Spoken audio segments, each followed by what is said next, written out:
Otepää kapten Tanel Alveste, kuidas kommenteerite kaotust Faunale 2-1?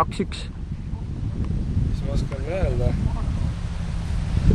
Väga valus kaotus selles suhtes, et teine poolega oli konkreetselt meie surve all ja suutsime päris palju häid olukordi luua ja 2 korda käis pall ka väravas, aga kohtunik otsustasid väravaid mitte lugeda. Ja siis lõpuminutitel siukene valus värav, mis meile stardad olukorrast löödi ära, et unustasime oma mängijad, unustasid oma mängija vastasmängijad siis nagu ära markeerida seal ja siis tuligi selline.